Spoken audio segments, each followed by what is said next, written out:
dial, it's 10:30. Be back. Spin that back show, all the classics on track. From 79 to 99, we're crossing the gap. Album reviews, little known facts, hip hop intact. Saturday mornings, dive into the history. Samples and stories, old school mysteries. From early self-static, Shiraz and CDD. Nola Batapine. Turn it up, let the vinyl spin. 10:30 sharp, where the stories begin. From the golden era, treasures within. Spin that back show every Saturday when we break it down, the legends and the lore. Every beat, every rhyme, uncover more. From Grandmaster Flash to Nas's Raw, we're bridging the past, hip-hop's core.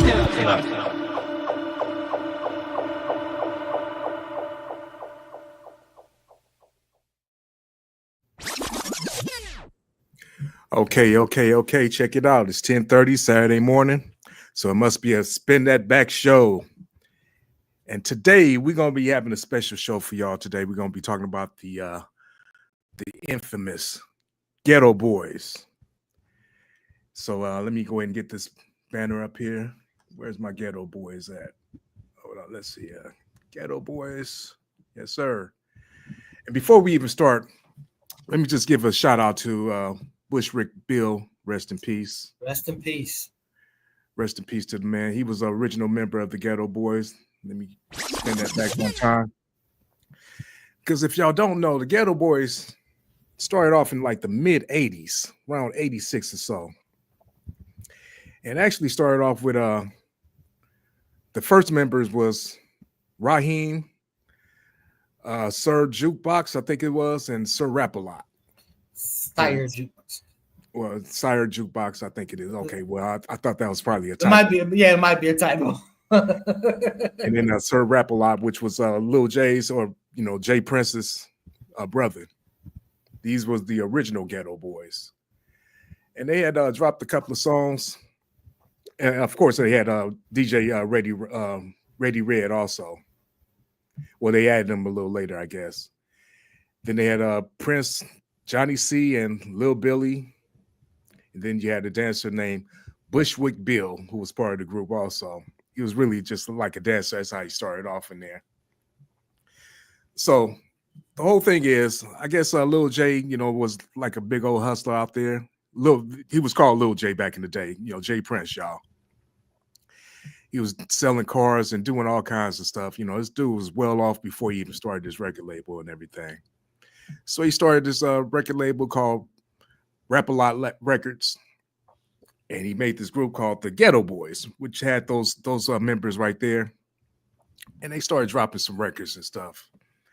Now, the crazy thing is, when they first started, if you actually listen to their catalog from the beginning, a whole different vibe. And once again, I want to say what's up to my co-host here, Mr. Nice Guy. What's up, Mr. Nice Guy? Chilling. I mean, yeah, we here to represent for the Geto Boys. I can't say that I really followed them a lot, but I respected and loved the songs that did touch me and make it to me. And we dug up some very interesting things about this, about the stuff that we're gonna talk about. So that's what's up. Indeed. So me doing my research on them, going back to the beginning and everything, I could say that their style had really changed over the years. With the group members and everything that came and gone. Eventually they got Scarface and Willie D up in there. It was Scarface, Willie D, and Bushwick. That's what most people know the Geto Boys by. And then eventually Willie D went solo, and then they added what was his name? Big Mike to the group. He was a solo artist with Rap-A-Lot. Now, the thing about Willie D was he was signed as a solo artist at first. And the Geto Boys was having some problems, I guess. I guess the founding members had fell off, and he had asked, it was something like that happened. But he had asked Willie D to join the group, and Willie D was like, "No, I'm a solo artist. I ain't finna do that." So Lil J said, "Well, why don't you just go ahead and do it for me?" He was like, "Man, okay, well, I'll go ahead." So he went ahead and joined the group and everything. But when they first started off, I think they had, let's see, what's some of the songs they started up with? They had a song called Car Freak back in 86. Then they had another song called You Ain't Nothing and Run This. That was released in 87. And then Be Down was released in, I think, 88. I actually got a picture of some of this right here. Let me see what we got. Let me see. I think this is the original Geto Boys. Let me see. Yeah. Nope, not that one there. This one here, I think it is. Is there? So you don't see Scarface, Willie D, or Bushwick in here. You got Reddy Red and those other two cats. And I ain't gonna even try to say who they were, but this is. But I mean, but that's the trip. I mean, when you look at that first album, you look at that cover, I think it was Making Trouble. I mean, they had like a Run DMC vibe. They kind of had a Run DMC vibe in the picture that you had. But even the rap styles, these cats didn't really come off what I associate with Houston. They sounded kind of like just like East Coast, like what was going on in rap. You know what I'm saying? Maybe a little bit earlier times. Because when I think about 88, 89, I'm thinking about the Juice School is really sort of like evolving what is the new school of hip hop to a certain level. But I mean, those cats, I was like very impressed going back to the first album. I mean, a lot of those sounds, it reminded me of the more sort of like breakdancey days and stuff like that. So, that was very interesting to experience. Yeah, it had an East Coast sound and everything. It sounded like Run DMC, and then some of it sounded like Melly Mel in a sense too, because they had a song that was kind of conscious. Let me see if I can bring it up here, if I can remember it. Give me a second here. Let's see. These guys had a completely different roster, reinvented themselves, and then became super popular. Because as you brought it out, the most popular version or roster would be, the Scarface, Willie D, and Bushwick Bill. I mean, we got, we'll get to that very special song that touched everybody. But yeah. Yeah. Why do we live this way? This sounds like the message in a sense to me, actually. It sounds like a little Melly Melish. But yeah, they had it was kind of like a crossroads between the East Coast and the West Coast in a sense, especially when they got Willie D up into the group and everything. That's when it was kind of like it. In other words, what I'm trying to say is the early stuff sounded like East Coast in a sense, even the production and everything. It was actually good production. If you listen to it, it was really good production and everything. It was put together well. The lyrics was actually pretty nice. You know what I'm saying? I got to give it to them. They were actually some good rappers. You know what I'm saying? I slept on them at this time. I didn't know anything about them because, as far as we knew, as far as hip hop down south, there was Luke, there was Shy D, and that was like Miami, Atlanta. We didn't know anything about no Texas. But you have to admit, Texas had produced some good artists. You had DOC came out of Texas. Believe it or not, Vanilla Ice came out of Texas. I mean, not saying that Vanilla Ice was actually a hell of an artist. But say whatever you want to say about the dude, he was extremely successful. That song is, I mean, what it was able to do, not to mention that it basically financed Death Row. So that song was necessary and legendary and impactful. I didn't like it, but I didn't need to. A whole bunch of other people did, and they supported the crap out of it. So, Yeah, spin that back one time. One more thing I want to say about Vanilla Ice. His second album, which really didn't do anything compared to the first album, it was actually pretty good. It was actually produced pretty well. It was a whole lot better. The production was, was on point and everything. I guess lyrically it was probably a lot better, but he was kind of like his career was kind of like put on hold on because of that first. It was lightning in a bottle. So you basically had that Ice Baby, and then you talk about you go from one craze to the next craze. Now he's doing the Go Ninja Go. So now you got the Teenage Mutant Ninja Turtles, which is blowing up large with the kiddies and stuff like that. So you know what? Sometimes you just got to grab your lightning in a bottle, work it. And if your time is done, your time is done. We used to always joke back in the day, shout out to my rest in peace Brick Walls and to my brother Leroy. They always say that like, yo, out of those two cats, MC Hammer and Vanilla Ice, it's like Vanilla Ice is actually more hip hop. But not to be digressing too far, let's get back to these Geto Boys. Right. Spin that back one time, can we? All right. Yeah, but getting back to the Geto Boys. So about 1990 or so, it was actually about 89, I think, when they got Scarface and Willie D up into the group. Now, the crazy thing about Scarface is he was called DJ Action at first. and he actually did a song with them. Let me see. Let me pull up this album here. Gripping on that other level. He had a song called Talking Loud, Saying Nothing. No, it was called Seek and Destroy. This is a Scarface song, solo. And he actually calls himself Action in here plenty times because his name was DJ Action when he actually started. And he had a style that was kind of like on this song, it reminds me of Big Daddy Kane of all people.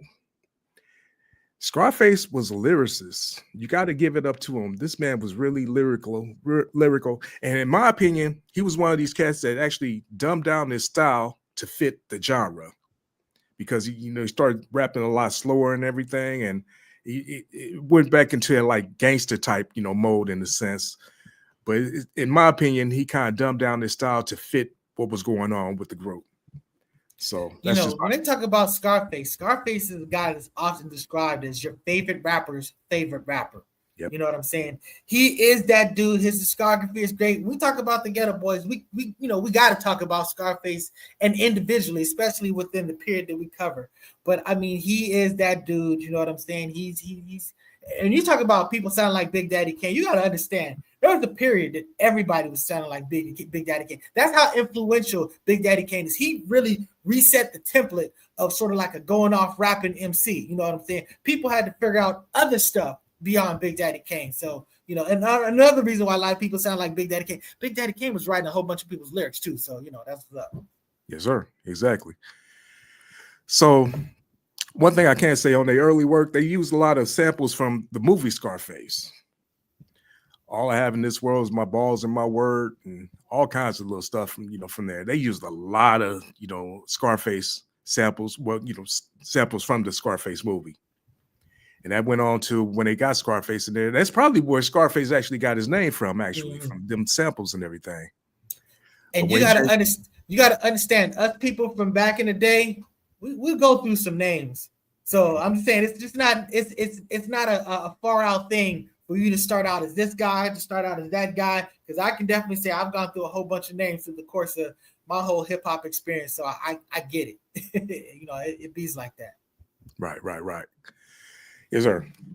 But you know what? We're going to kind of like skip through some of the early stuff because I'm not really too familiar with too much of it. I listened to it. Like I said, that's how I got the impression that they were actually heavily influenced by the East Coast, which everybody was in the 80s. Everybody in the 80s was actually influenced by the East Coast. By the time NWA came out, that's when the West Coast really had a bigger influence on hip hop. And people started kind of like taking a little bit from that and this and that. But the Geto Boys had their own little thing for the beginning. Now, like I say, when Willie D came in, he started off as a solo artist and he started recording with the Geto Boys. Now, one thing about Willie D is he always been militant. He's always been pro-black. He's always been, anti, police brutality and all this type of stuff. Him, Lil J, everybody actually in the group and everything. And one more thing I want to mention too is Bushwick Bill has his name Bushwick Bill is because he came from Bushwick, Brooklyn. So that's where he get his name from. He was raised up in Brooklyn. He actually dropped out of high school because people was teasing him about his dwarfism and everything. And he was actually getting ready to go to India and help out like children or something like that, going to India to do some type of some philanthropy work or whatever the case is. And he went to Houston and he fell in love with the city and he started actually doing some dances at this club and everything. And I think Reddy Red had found him up in there and introduced him to Lil J, and that's how he got introduced to the group. And on one of those early records, he's actually speaking on one of the records. He actually has a little part in there where he actually has, I don't know if he's rapping or just talking, but they mentioned him and he actually has some speaking parts. So when they reformulated the group and everything, brought Willie D and Scarface in, they brought him in. And actually, I think Willie D had wrote a rhyme for one of the artists, and the artist, I think, fell off, didn't want to do it or whatever the case was. So he was like, suggested that maybe Bushwick can do it. So Willie D was writing a whole lot of lyrics for Bushwick. He said he wrote about 80% of Bushwick's lyrics, according to Willie D. And they didn't get along. Oh no, they didn't. These cats did not get along. That's Yeah. crazy. It's crazy.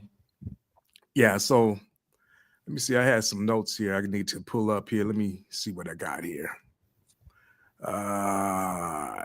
Don't Yeah, see. and Bushwick, you gotta understand, Bushwick Bill was a character. You know, Mhm. this is a time when hip hop were really trying to, you know, figure out things as far as like, you know, a lot of the artists were like, look, you know, you either got to come up with a gimmick or, you know, keep some type of, you know, what separates you from the other many people that are trying to do something.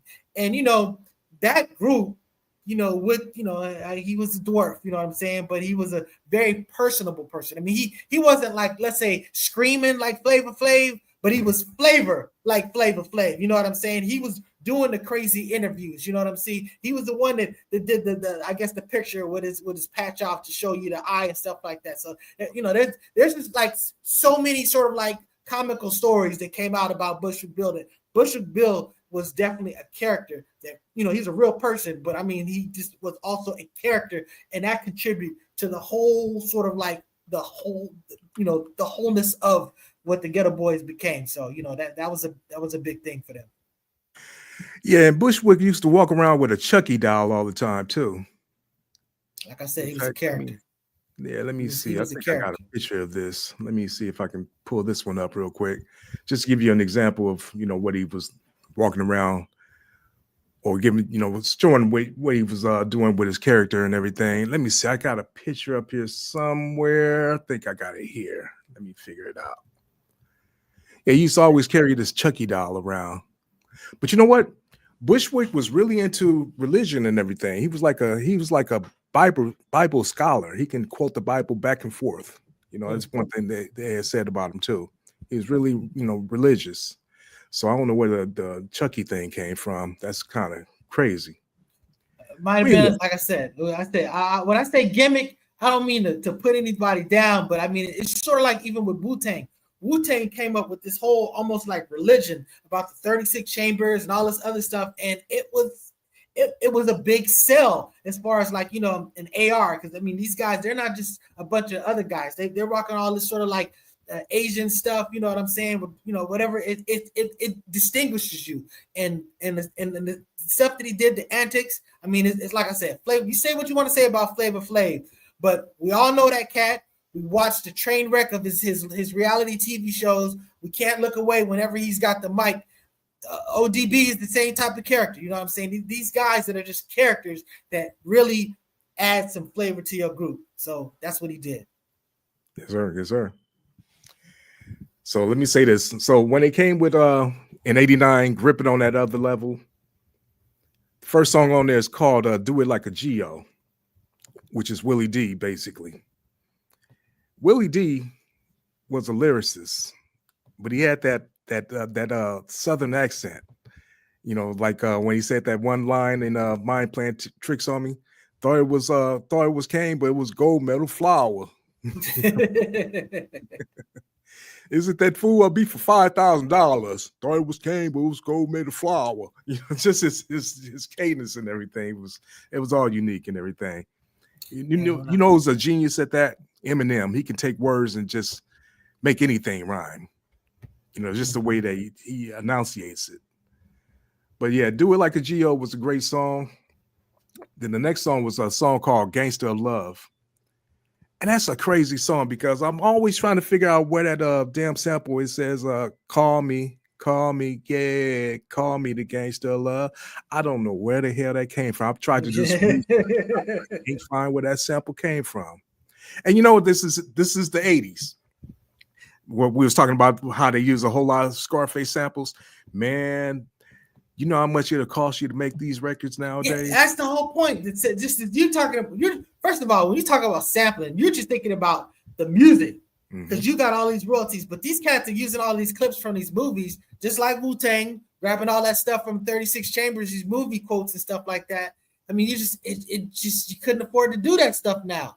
But back then, we was kind of just artistically taking whatever we want, and you know, if there was legal troubles, you found out ultimately. So you know. Hey, in the 90s, that stuff got checked. But in the 80s, it was a free reign. Man, it was crazy. It was crazy. Yeah, the stuff they was doing in the 80s, you couldn't do it today at all. You might take one or two samples, because you still got people that sampling, like Kendrick, like with that They Not Like Us. Just clear it. Just clear it. As long as you clear it. Do. As long as you clear it. Yeah, I'm pretty sure everybody knows that by now, because I know for a fact that a whole lot of people had to pay a whole lot of money for a whole lot of them samples that they was using back in them days, retroly. So then they had the song on there, number 3, Talking Loud, Saying Nothing. Great song. Then one of my favorite songs was Read These Nikes. Willie D was a fool. Willie D was a damn fool. He talking about stumping people out. He's trying to avoid fights and everything. And hey, if you that's can why avoid I kept saying this. He was one of them dudes. Willie D, So yeah. He was a straight up boxer. He was a boxer. Yeah. Yeah, he's a dude not to be messed with. And a whole lot of people, Melly Mel found out. Classic fight. So that's rappers did some crazy things back in the day, and they had a celebrity boxing match, and and Melly Mel is a swolled up ass, super OG in the game, legend in the game, Mount Rushmore of all eras, type of say. But the bottom line is that didn't prevent them tips from getting put on them by the great Willie D. So that's what's up. Yes, sir.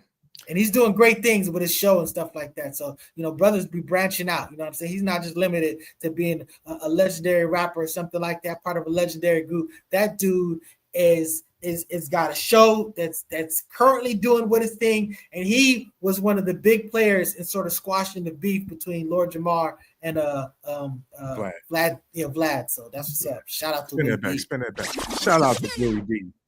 And I like that Willie D and Scarface had a little podcast going on called Geto Boys Reloaded, but then they fell out because Scarface had went on some show. I think it was a war show or something. Yeah.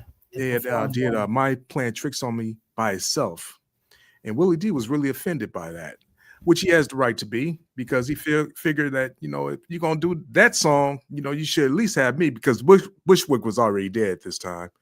So the Geto Boys is Scarface and Willie D. And Willie D was really upset about that, and they had a falling out because of that. And that's unfortunate, because I like both of them cats. And one thing about Willie D, if you listen to him on this podcast right now, this is the same Willie D. If you listen to his music, he's the same dude. He's been the same all the way through. Yeah, we could do a 5 minutes of funk about whether he should have felt that way or not. I mean, we'll put it this way. He felt it, so he should feel the way he feels. He felt it. But as far as that being a legitimate gripe, we can come back to that if you want. Yes, sir. Yes, sir. Okay, well, Seek and Destroy was the next song, number 5. Excuse me. Number 5 was Size Ain't Shit. I'm sorry. Size Ain't Shit. Then number 6 was Seek and Destroy, which is Scarface as DJ Action. Then you had a song called No Sellout. Now, you listen to No Sellout, all of them saying what they saying, but Willie D, man, like I said, you can tell Willie D has been the same dude all along. Let a hoe be a hoe. Remember Ice Cube said, Willie D told me let a hoe be a hoe. Yeah, exactly. That's going right there.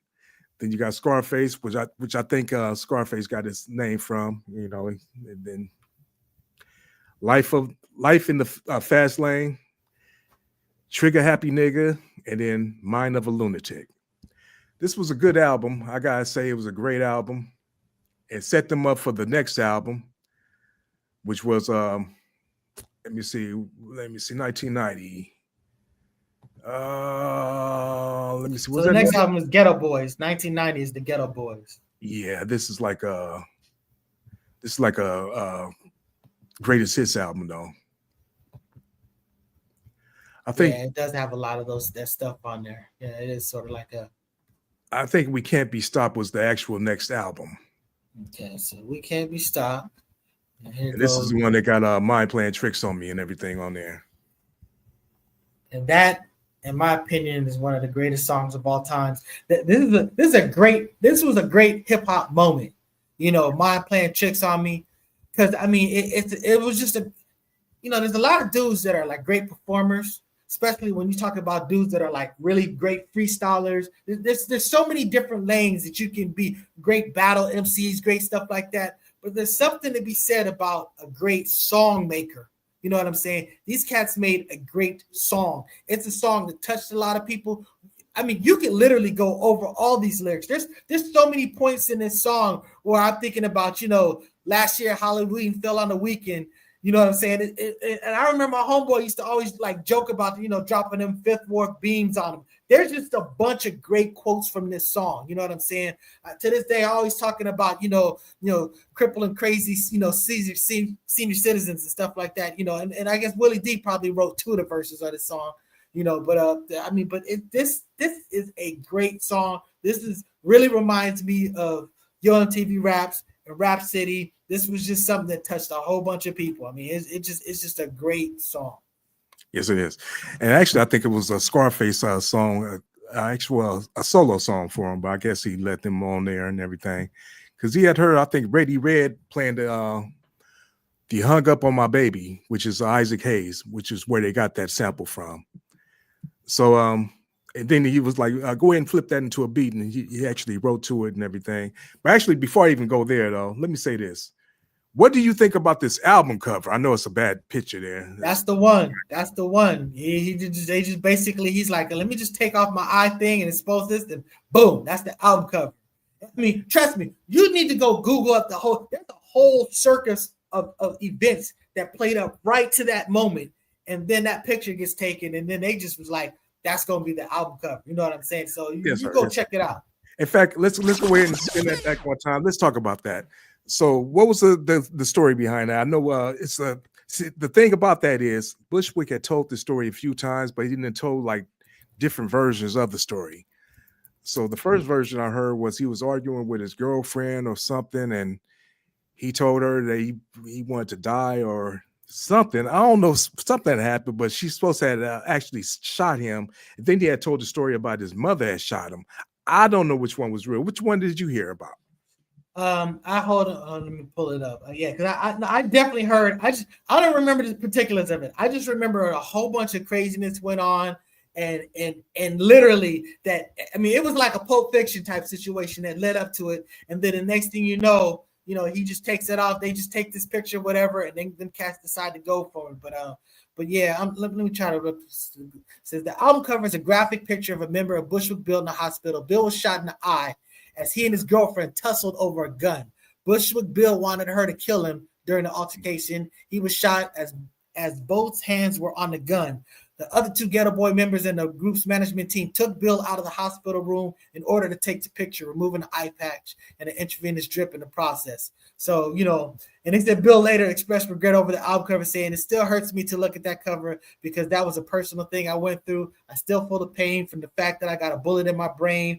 I think it was pretty wrong to do it, even though I went along with it with the program at first. But yeah, that was the situation. So, probably with some drugs that might have had something to play with it, Well, word probably. is Lil J wanted that album cover taken, so they took that album cover, and Lil J gets what he wants. So, and that's that. Yeah, but that's a crazy thing. I mean, he might have not been in his right mind because hey, he was probably sedated and everything. But one thing I can say is it worked because that album went platinum, probably a couple of times. But that was like their biggest single, biggest album. So, man, what can I say? Yeah. So, yeah, but Mind Playing Tricks on Me, it's a great song and everything. You hear it around every Halloween. You're going to be hearing it a lot this month, I'm pretty sure. The other crazy thing about that is that the sample, the do at the very end, basically, at the beginning and the end, how it breaks down and everything. I had sampled that the very end of it, and I sped it up, and I realized that's the same thing that Second to None had used for If You Want It. Yeah, exactly. I was like, damn. I didn't know it was Isaac Hayes. I just knew it. I'm like, these niggas unsampled Geto Boys. So shout out to Stax Records and the Memphis Sound. Talk about Isaac Hayes. Yes, sir. He didn't get along with my father, but that's okay. My biological father. Who, Isaac Hayes? Yeah. Oh, damn. Yeah, well, yeah, because my biological father was a music producer for Stax Records, and he had some issues about it. Like, there's like literally a book on Stax Records, and Isaac Hayes took a moment to say, "This is a guy who had no business being in the booth. This cat came from Motown, and he had all these restraints, talking about beats per minute, and these songs were the whatever, blah blah blah." But he was in with the head, the owner of Stax Record was like, this guy's got some knowledge about it. And, he got along great with Rufus, but definitely didn't get along with Isaac Hayes. So it is a funny little story. Rufus Thomas. Yeah, Rufus Thomas. Yeah, Rufus Thomas. Yeah, and my biological father, they got along very well. His name is all over a lot of those productions. Tom Nixon. So Okay, for sure. That's what's up. Yeah, my mind's playing tricks on me. So I think Bushwick had the best, well, not the best part, but the most memorable part on there and everything. But it was a damn good song. If you don't know about it, go ahead and check that out. The whole album on here is actually a good album and everything. I don't really remember everything on here. I know Bushwick had a song called Chucky on here. There was a whole lot of good stuff on here. But one thing I can say is the Geto Boys as a whole, they were actually cool and everything. Actually, you know what? Bushwick, I think, had actually came out with his own album around that time too. And he had a song called Ever So Clear, I think it was, where he was telling the story about how he, got shot and everything. He had a video for it and everything. It was just a sad song. I ain't really getting to it too much. But Bushwick, I came to love and respect. I gotta say that. I came to respect Willie D a whole lot more. And Scarface was always just like, the standout of the group. Scarface ended up going solo. Willie D went solo, and then Scarface made some solo albums and everything. And Scarface became a damn legend. Like you said, it's your favorite rapper's favorite rapper. He is one of the top 10 dead or alive, even though it's about 100 people I can actually fit in that category. You didn't have to tell him that. You didn't have to tell him that. That's right. When people tell you your top 5, top 10, rest assured, it ain't going to be limited to 5 or 10. But, that's a right. good description. That's a good description. He is absolutely one of the top 10 best of all time. Spin that back one time for him. And and then, just Willie D as, just as a man, And then one thing I can say about Scarface is he's been featured on just about everybody's records around in the 90s and everything. Tupac, even when Tupac was Smile. I think he was like one of the last people to actually work with Tupac alive. Yeah, because that was that Smile. They did the video. They had to deal with an extra because he had just passed. He wasn't available for the video. Great song. Smile. It's a great song, man. Great song. Because I'm a dreamer. Love Scarface. Yeah. And Scarface got a gang of albums out there. Go ahead and check them out because Scarface. My block. Man, tell you, man, that dude. He got some stuff. My block. I think Kanye did that album, that song. Hey, you know what? Kanye. No. You know what song he did? He did the song Doom, Doom, Doom, Doom. I can't think of the name of that damn song. I'll just say this about Kanye is certified crazy, but he is a legend in the game. Great. I mean, when you talk about the period of Kanye that falls within our period, I mean, especially those first 2 albums. I don't care what anybody got to say. He was the mother effing man. He wasn't trying to be no gangster. He was just a rapper. And I mean, his those songs was just what they was. So salute to the memory of the person that completely lost his mother effing mind. But I wish for him to have whatever success and wellness that he can possibly have. Right. Yeah, it's called Guess Who's Back. That's the name of the damn song. Guess Who's Back. Damn good song. That was 2002, so that's a little bit out of our range, but I just had to mention that because it was one of the greatest beats of ever. Yeah. Kanye got classic beats. Man, classic. His discography is unknockable. It's unknockable. You know what I'm saying? So that's just what it is. Yes, sir. Willie D got some good albums out there too. I think Bushwick got at least one album. I didn't listen to the whole thing. Couldn't tell you anything about it, but these were some pivotal guys. And one thing you can say about the Geto Boys is they did have their own style.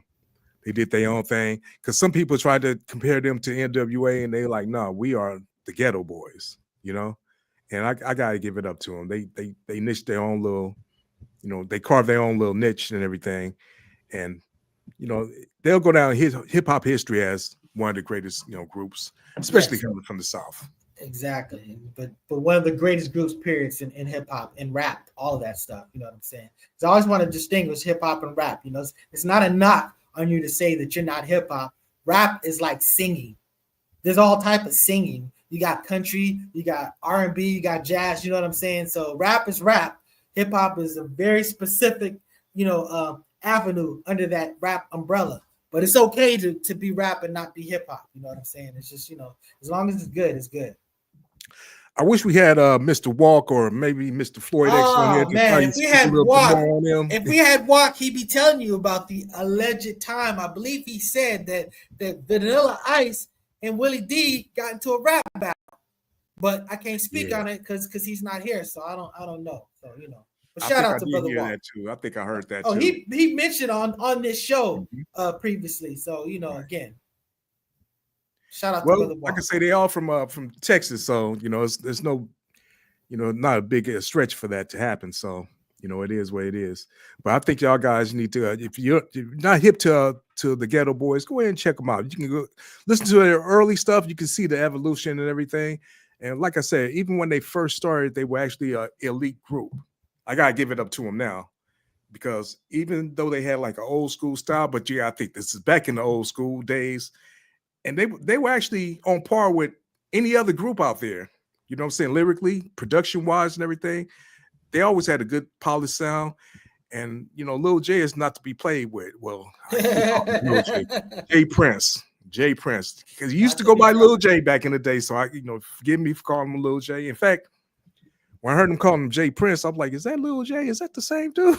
had to really straighten myself out on that. Yeah, but Lil J is, he's a real gangster too. He's not to be played. Stand up, yeah, he's a stand up dude as far as on some manly type stuff. You know what I'm saying? Yeah. But he's also one of those cats that be warned. You know what I'm saying? Yeah, he warned people on records. He was like, hey, my name is Lil J. And if you want to go to war, I'll take you to war. And that's the thing about it. You got to understand, people grew up how they grew up. They think how they think. Just because you become a professional, just because you're not doing this business, that doesn't necessarily mean you ain't the same monster that used to be before that. So, always put some respect on people, because at the end of the day, you don't know what's going on behind that other person's eyeballs and what they're willing to do, what they're capable of doing. At the end of the day, you should respect people just because you should respect people. But as far as the survival advice, you should respect people that need to really be respected. So that's that. Okay, I got something here for 5 minutes of funk. Okay. Let me get this in here real quick. Inquiring. Right, so no. So for the segment here, we got called 5 minutes of funk. Let me give you a quote that Scarface has said. Scarface said, "No one can fuck with him in a versus battle." Is he right? So shout out to oh man, I can't believe I forgot. Shout out to the Cuddy Mac Ali. We were supposed to have a versus battle, him doing Scarface and me doing Ice Cube.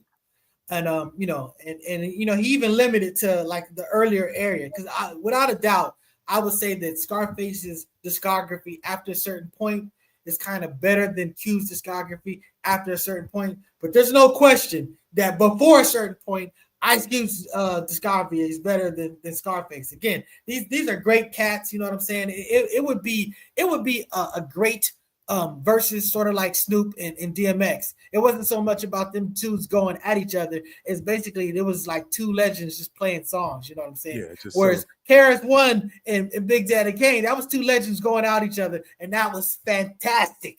You know what I'm saying? So I would love to see that. But I'm Team Cube. That's a good one.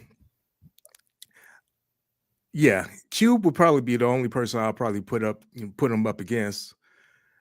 But yeah, and for the same reason that you just said right there, because Cube has a long discography. It's way longer, as far as, way longer than Scarface by at least 2 or 3 years. You know what I'm saying? If you're not counting the CIA stuff.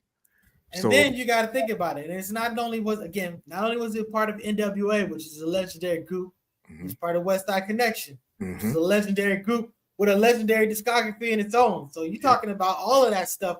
I'm just saying, even though Cube still releases stuff, there's still some songs that'll be in those things. Those albums may not necessarily be Death Certificate, but he's still dropping really, really good songs amongst those other songs that may not be quite to the level of those particular songs. So, like I said, I put together my verses, and I was coming for you, Cuddy Mac. You know what I'm saying? But we never did it. But that's what's up. Shout out to the brother. Give a one finger salute. So that's my guy, Cuddy Mac. Yeah, let me say one more thing. Who is one of the original Soul Brothers, by the way? The dancers. So shout out. Oh, Soul Brothers? Soul Brothers. Yeah. What's the Soul Brothers? So the Soul Brothers were, they're one of these sort of like legendary dance crews. Like back in the day, you had like, they used to call it like the trendy, you know what I'm saying? Where these cats, they be wearing patent leather shoes and, and you know what I'm saying, and stuff like that. But, funny haircuts. Yeah. But they danced for like, for Def Jeff. They were background dancers for Def Jeff. They were also, dudes that performed on Soul Trains and stuff like that. But they were one of the prominent sort of like dance crews, you know what I'm saying, that was kind of really doing that thing. So he actually wrote a book, you know what I'm saying, and he's done a lot of things. He's done some things. So check out the brother. But that dance movement, that trendy movement, he may not use that term, but I mean that was a special West Coast thing that was going on. When they were using all that fast electro funk, stuff that they were, dancing to and stuff like that. But it was a dope movement. Right. Let's go back to Bushwick a little bit. Y'all know Bushwick was in was that Dre Day video? He's dancing and everything. I don't recall. Yeah, I think he's in Dre Day video. And well, Bushwick did a whole lot of stuff, bro. Rest in peace to the brother. And then another thing I want to say is Scarface, I'm glad he's still here because he had some complications and everything. I think he had he might have had a transplant. I mean, I don't know. I want to speak on something I don't know, but yeah. I think it was like a kidney transplant or something like that. Yeah. Too bad Brick Walls didn't get that in time. He was on the list to get a pancreas and a kidney. And we lost. I lost my best friend, and we lost a great spin that back contributor. But you know what I'm saying? Humanity lost a great stand-up person. But that's what's up. Rest in peace to the brother Brick Walls. But I'm glad to see that Scarface is still here, alive and everything, still kicking. I don't think he's actually trying to do any albums or anything like that, which is, hey, it's well deserved. He done did his thing. He's a legend. Everybody respects Scarface. I ain't never heard nobody talk crazy about Scarface. I ain't never heard nobody trying to come at him, except MC Choice or Choice MC, whichever it was. She dissed everybody in the MC. And she was on rap a lot too. You know what I'm saying? Yeah, he got a reputation as a stand-up dude. So, that's what's up. And there's not too many people you can say that. You can't hear him. You ain't heard no smut on his name. You ain't heard him stealing nobody's lyrics or anything like that. He didn't do anybody wrong except Willie D, I guess. And besides 5 Minutes of Funk, he didn't do him wrong. He didn't do it wrong. He's promoting the group, bro. Chillax. He didn't go there to perform that song. He was gonna perform. They asked him to perform that, and he did perform that. To me, that's promo for the group. I wouldn't be tripping on that, but individuals are individuals. Walk spoke on it. He said that he would have had the same problem that Willie D had.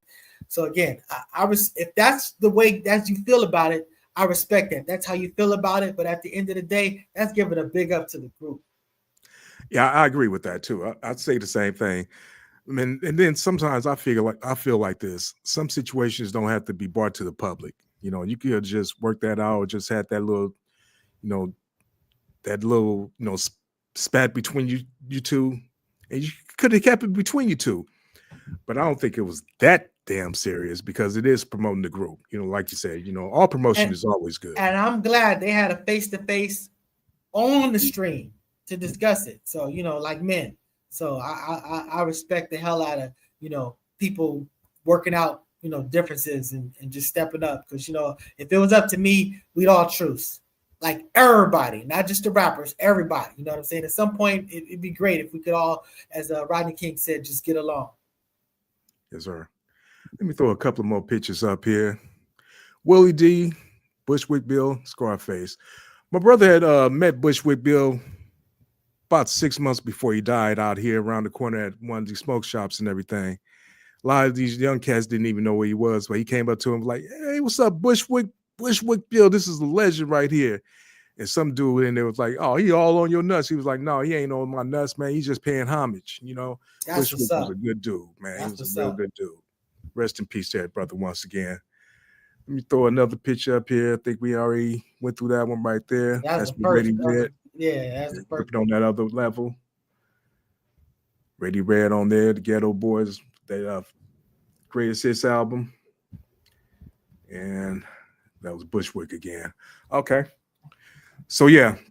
So anyway, the whole point of it is, let's just say it like this. The Geto Boys was one of the greatest groups that ever came out in hip hop. They put the South on the map as far as the Texas goes before the DLC. And the DLC, I think, is the best rapper that ever came out of Texas anyway, period.